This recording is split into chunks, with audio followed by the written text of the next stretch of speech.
Welcome, Veritas family. This is Sherry Davis, and you are here with us at our next give and take session. We've got Matt Smith with us. Hey, Matt. Hi, how are you? Good. Thanks for joining us today. Thanks for Um, having me. as always, if you are hopping on, watching us live, or if you are watching in the replay, jump into the comments, tell us where you're watching from and how you might know Matt. Matt has been teaching with us for a very long time now, so there's a good chance you've had a class with him. He travels for us as a representative, so you might have met him on a couple of trips. We've got Denny here in Antigua. Hey, Denny, welcome. Hi, Denny. Um, so Matt, we're going to let you start. We do our shows in segments. So the first segment, we want you to tell the group how you came to Veritas. What's your Veritas origin story? Okay. So the first time that I ever heard, of course, it was Virginia Baptist College back at that time, but I was church music director and school music teacher for a ministry in Virginia. And the Christian school that Virginia Baptist College used to share a physical campus with, they were hosting a band and choir festival, and I was taking students to that. And so pretty much anytime I go on a trip, I will, or when I'm planning a trip, I'll, see what restaurants are in the area, what stores are in the area. That particular time was, a really big transition for us because we had moved from a pretty big metropolitan area where we had served in a ministry previously and then come to Virginia, and everything was lights out in our community at like 6, 7 p.m. at night. And That's like, my kind of community. yeah, yeah. So, we would, head out after school to try a restaurant, and nope, that restaurant is closed the third Monday of every month. And you Oh just, boy. had to kind of learn that unwritten schedule for that. And we came to really love that community and the pace. It was a fantastic place for, us to have young kids. But, going to the booming metropolis of Fredericksburg, I was like, hey, I'm going to hit, this music store, this bookstore, this restaurant, all of these things that I had planned. There was a Krispy Kreme. And so, Sure. take the kids there. So on that, I had seen, on the backside of one of the parking lots that was adjacent, it was listed as a bookstore, the Virginia Baptist College or the Virginia Baptist Bookstore or something. So I was like, hey, I'm going to pop in, maybe I can pick up a couple new reads. And you were at that, little desk right Yes. inside that front entrance. Right in the front door. Yep. Yes. And so that was my first contact with just the ministry of Virginia Baptist College. And so such a strange weaving of events. I had already known your husband, Adam, from, some events that we had done previously when he was traveling and he had come to the previous ministry that I was. And so, I didn't have any recognition that he was a student at the time at Virginia Baptist College. And then I don't quite know how that intersects with, your all's relationship and the development of that. But, fast forward past that trip into the bookstore, and then a couple, maybe a year or two, 2 or 3 years later, your husband, your sister-in-law, Krista, my wife, and I, we were all, chatting at another ministry event.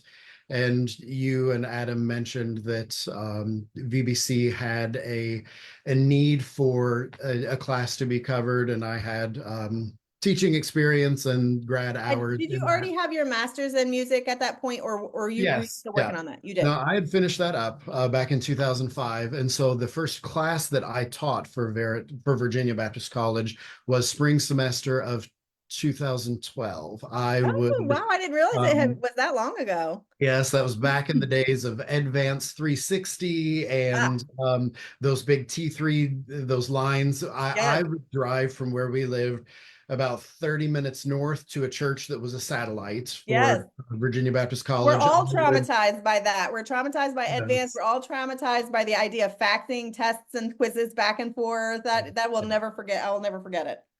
So that semester, I taught music theory one or basic music theory, whatever the course iteration was at the time. Yeah. I'd get there, I'd dig through the box of chords, find the right one to go into the computer, into the TV, into the microphone that sat at the middle of the conference table. I'm teaching music theory on a whiteboard where I'm drawing things there, trying to look in reverse in the camera.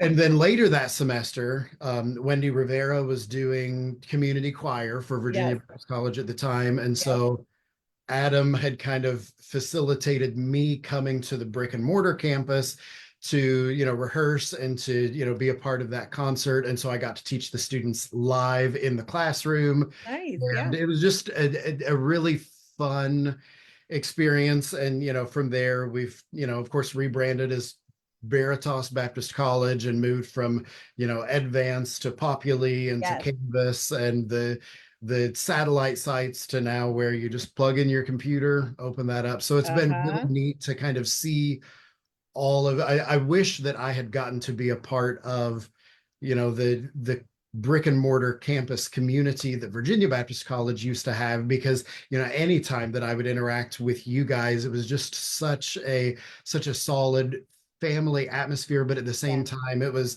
this high quality education experience where, I mean, the students were not losing out on anything with these professors that were doing remote instruction, Right. synchronous instruction, whatever the particular class was.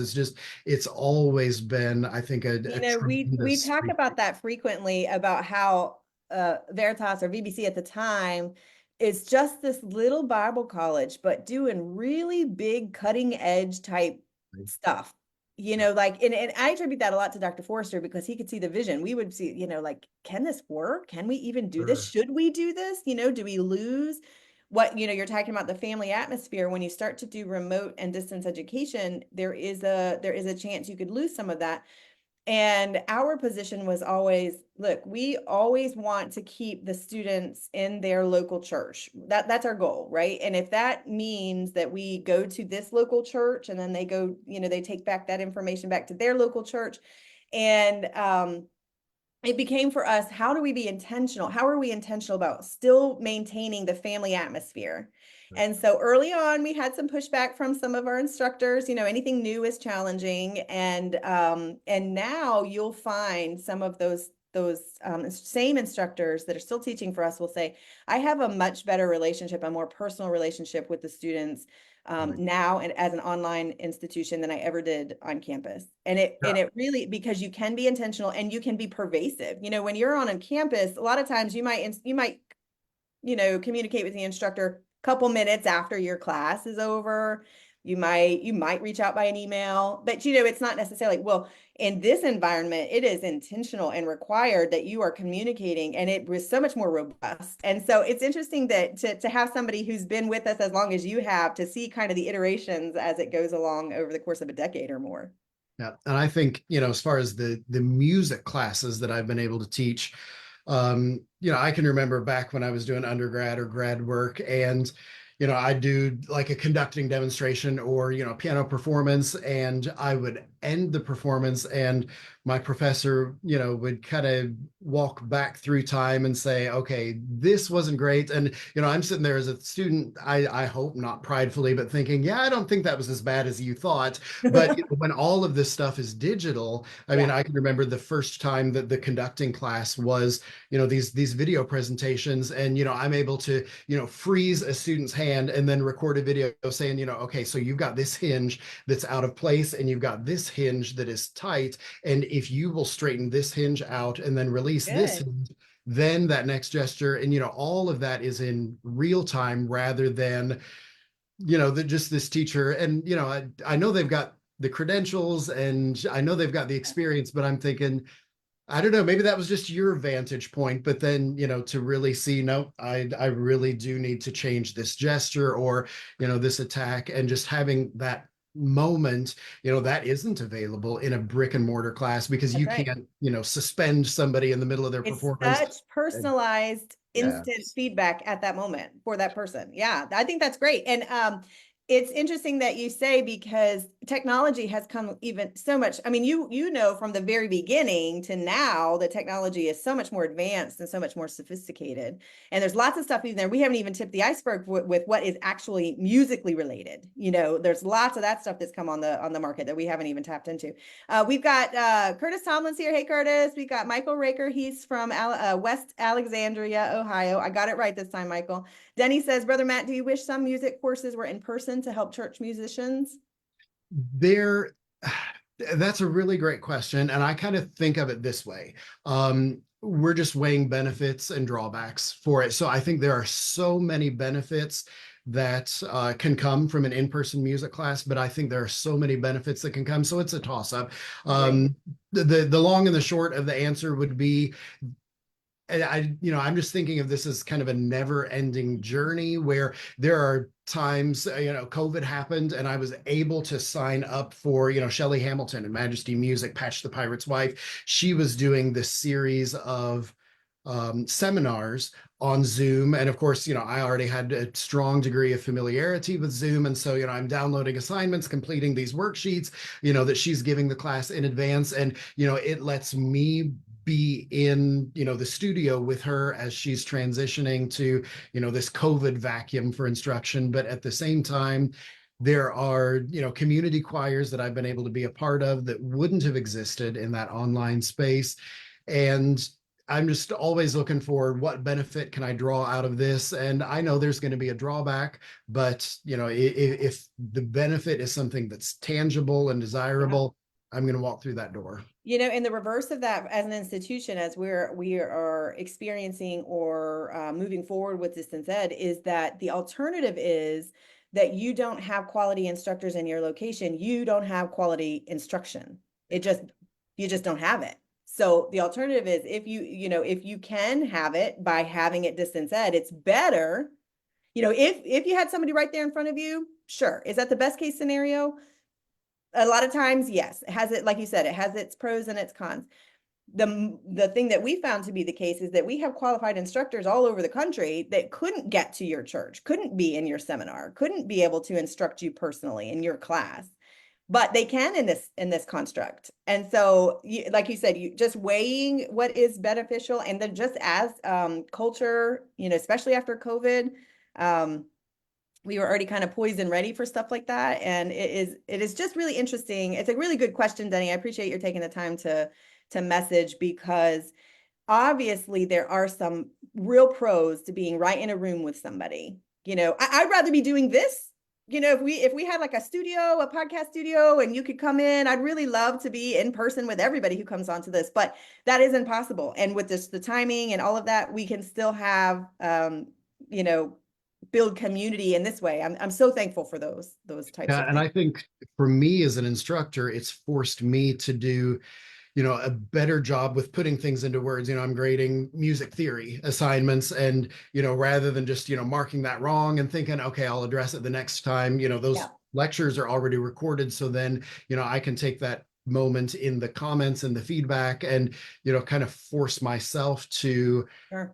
use all my writing skills with concise precision and clarity, but then also explain all of that stuff in a different way that then can help the student say, okay, I can spend 20 minutes giving this rambling answer, or I can measure my words and compound that with a little bit of insight where, what is the student thinking? Why is he misunderstanding this? But, it's always stretching me as a teacher Sure. as I well. agree. I agree. On our side too. We're always thinking of the next thing, how to make the experience better for the students. That's really good to bring up. I think I might have cut you off in your story. So I'm sorry about that. I want you to kind of finish up your origin story if I cut you off there. So since then,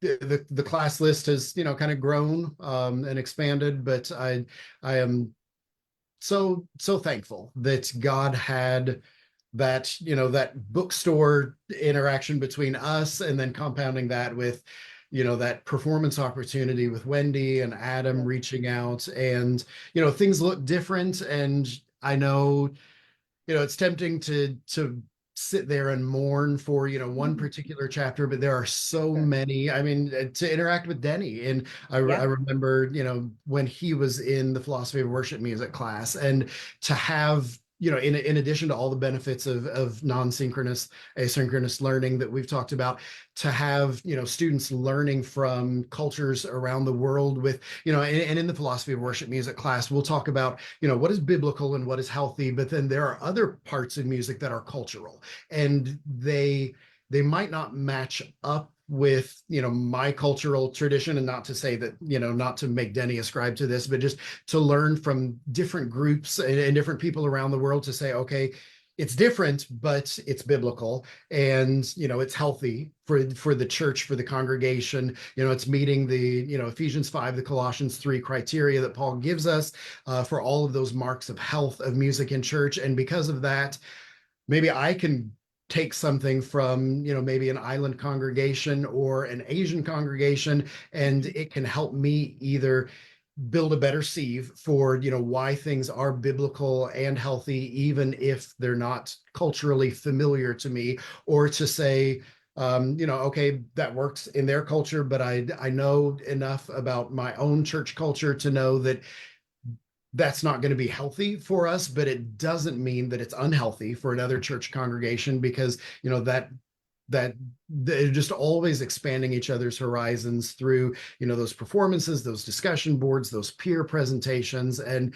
I wouldn't want that homogenous structure where it's just everybody that already thinks like us. And we're either, sometimes in, philosophy classes, we're, learning about how to gang up on somebody that's different than us, learning how to be Yeah. better at our arguments. No, let's dismantle that, and let's recognize that there are distinct cultural differences that, we can point to as being biblical, or maybe they are non-biblical, but we can articulate that from a biblical standpoint, rather than just, well, my church doesn't do it that way, and I know by default this unwritten rule, my way is right and your way is wrong, and I'm just Yeah. gonna, having that good challenge, but that would be very, I think, very indicative of Paul's relationship with all of these congregations. The way that Yeah. he's giving instruction to the church at Corinth is by nature different than the interaction that he's having with the church at Ephesus, still based on God's word, but recognizing there are some distinct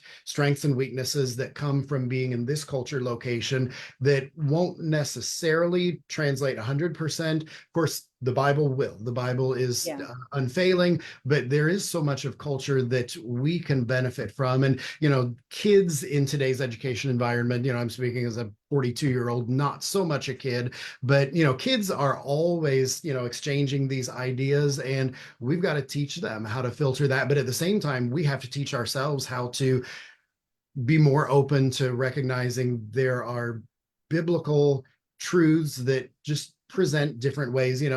On the mission field, that quality worship on the mission church experience is going to look different from, okay, a church like mine, where we've got a choir with regular rehearsal times, we've got Right. It's more instrumentalists, and we've got, sophisticated, has more opportunities yes, for, and, yeah, and for learning to not look down our nose and think, one day they'll get to be like me. No, Well, this. I'll say I'm going to interrupt you here because I did a missions trip to Grenada when I was probably 10th or 11th grade, and I remember being so impressed by the singing that came from the heart Yep.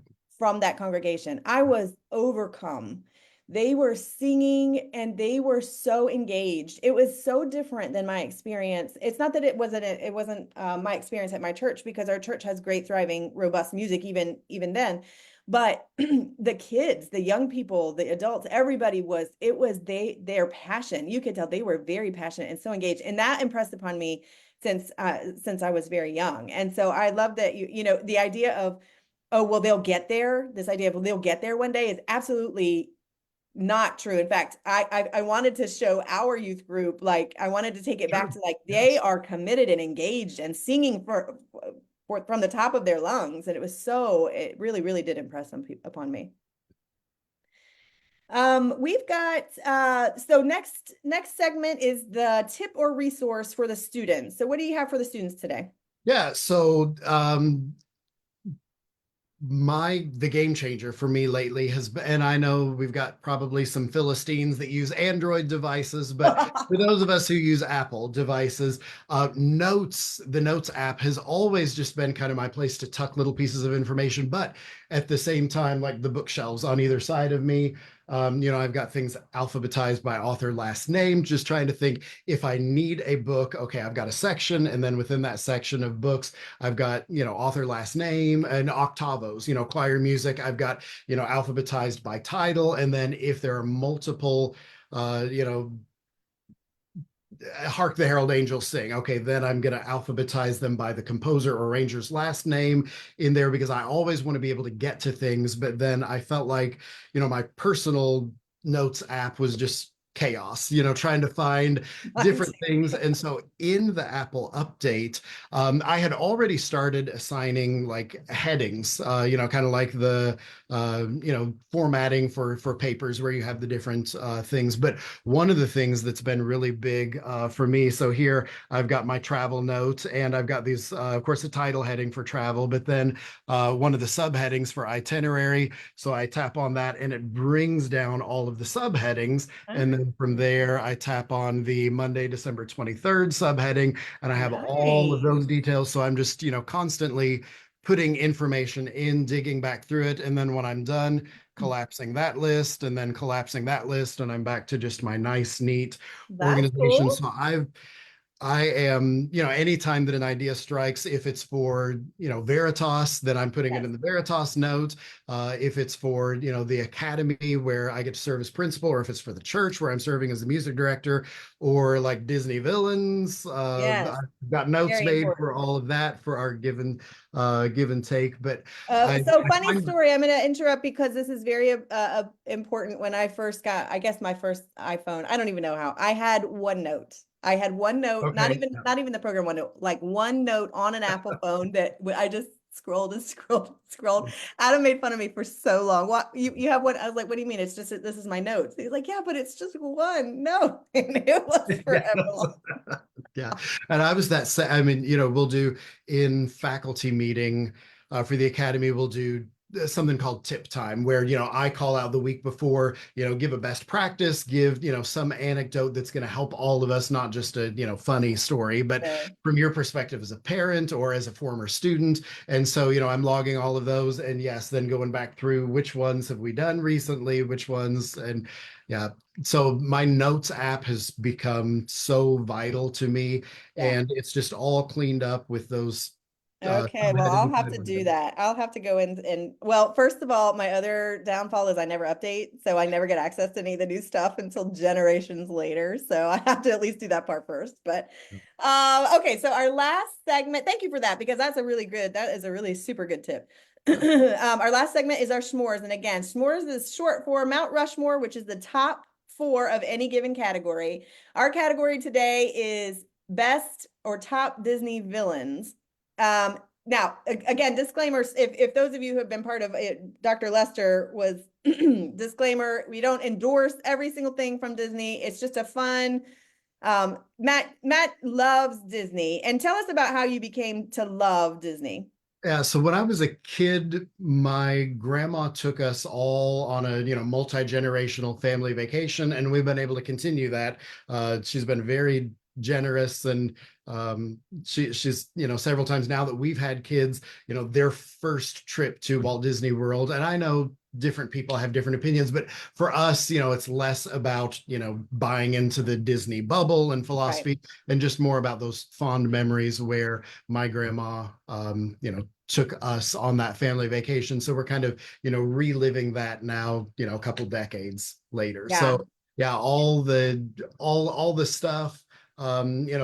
There are movies that we have told our kids, we're not going to watch as a Yeah. family. We'll, check the reviews on it and we'll Right. just skip over that Yeah. one. And, those kind of become good conversations for us to say, this is what in the Bible God has declared that he loves. And this Right. is what, God has declared that he does not love. And Yeah. we want to foster that same viewpoint. But, for us, it's, basically going back to fond family memories for it. Yeah, so that's the disclaimer. We don't hook, line, and sinker buy into the philosophy, but it is something fun that you can, depending on how, especially how you grew up with great memories from your grandmother. I think that's so great. Okay, so guest goes first. So you get to give your first, what's number one for you for your villain? Okay, so my first would be Assistant Mayor Bellwether, the little lamb from Zootopia. Oh That man. is hands down top villain for me. Assistant Mayor Bellwether. Yes, Okay, and this is from Zootopia. I'm gonna have yes. to make sure I spell it right. Zootopia when I post it on here. Tell me, I'm trying to place the character. I've seen the movie, but I'm trying to place the character. So tell me a little bit Yeah, about so in, Zootopia and all of the city center, there's the police force, and then, you've got Judy Hopps and Nick Wilde, and they're kind of, interacting with this case of the night crawlers. So all along the way, Judy thinks she has this friend, she's the littlest police officer, she's the, the first bunny cop, all of that. And so she at times feels like she's just a token in the mayor's initiative. The mayor's the big lion, and there's this little probably token assistant mayor, the sheep.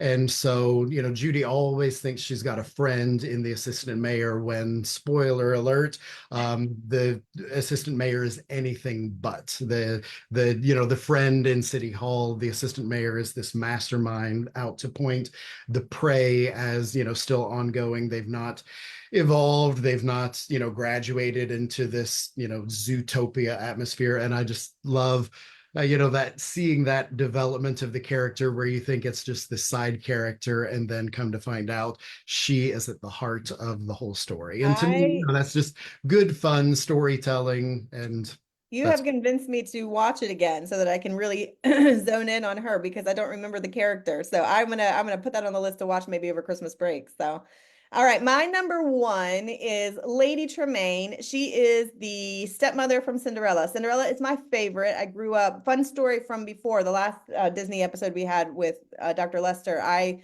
remember my parents going what I think was Price Club back in the day, one of those huge, I think it was before Costco's were everywhere and we had to go to Northern Virginia to get to it. And she put a VHS, one of the new Out of the Vault times, and I would have been maybe 6 or 7 years old, and I saw her put it in the cart. And I was like, oh, and she said, oh, that is for your friend for Christmas, my good friend that I grew up with. And I was livid. I was uh, like, how dare you put this in the cart and say it's not for me, and then yeah, turns out it was my Christmas present, So I always have loved, and I have been able to share that with my girls, Cinderella. But Lady Tremaine, boy, she gets it right. She is just the right amount of icky. I mean, just so slimy. So my yes, girls are so offended by her. So I'm saying Lady Tremaine. yeah. All right, what's your number two? So my second is King Candy, who is also Turbo in Wreck-It Ralph. And I think, again, just that character arc where at the beginning he's this happy, generous with his candy. But at the same time, you're kind of getting these little hints like, oh, something's not right. And Yeah, then at least I was just expecting the character arc with King Candy, then come to find out he's actually the Turbo character from the racing game that has moved into the Sugar Rush game. And just, I think, one of again, the disclaimer, all of that included, but one of the things that makes me love any kind of kids movie is just the simplicity of yeah, the overall, but then kind of the more you watch it, you pick up on these little, oh, I didn't yeah, notice that at the time before. And it's just kind of fun. I've never really been one that could quote a whole movie or yeah. Me either. a long diatribe from the Yeah, movie, but just those things where you rewatch it. Me now as a parent with my kids, or with nieces and nephews, rewatching it and thinking, oh, I didn't even notice that before, but yeah, that's that's fun. and yeah. Yeah, I do like that too. I'm with you. I can't really quote anything ever, but I do enjoy sitting and rewatching and it's all afresh and anew. Yes. My second one is Ursula from Little Mermaid. She's real, real, real scary. Yes. Yeah. She is like a caricature villain. You know what I mean? Like the villainiest of the villains, Yes. Yeah. over the top, no subtlety from scene one. She's very scary and villainy. So she's my number two.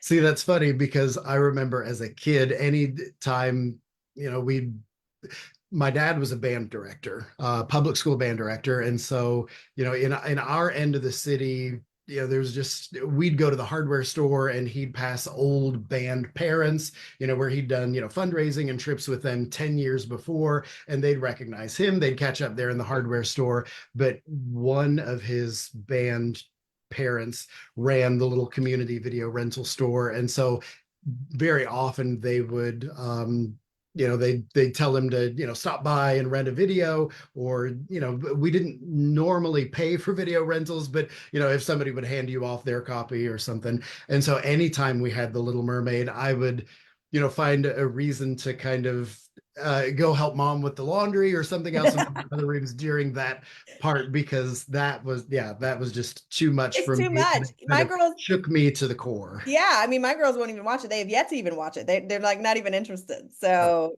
she's not interested. Oh, Lisa Joyner popped up. She says hi there.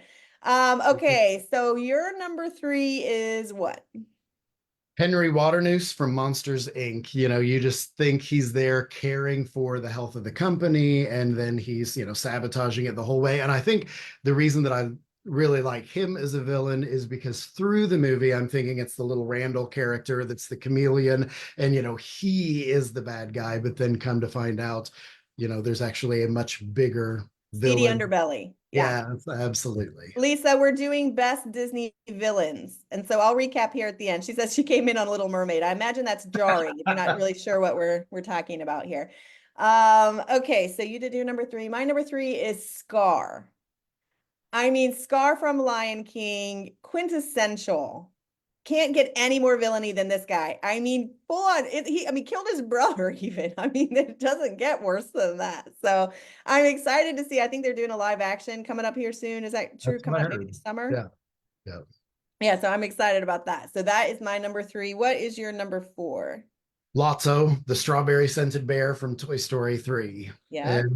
And it was funny for me to kind of, put into words my favorite four, because, I thought the people who have the really, big songs, because, music is an important part, in my opinion, movies and storytelling, and Yes. whether it's just, incidental music for stage Right. performances, but, none of mine actually had songs, but that little strawberry scented bear who has so much emotional trauma to unpack, but at the same time he's kind of unpacking it on other people at the daycare. And I think just for me that theme is like the surprise ending to the villainy, where evidently that's just what I'm drawn to. That is really funny. Yeah.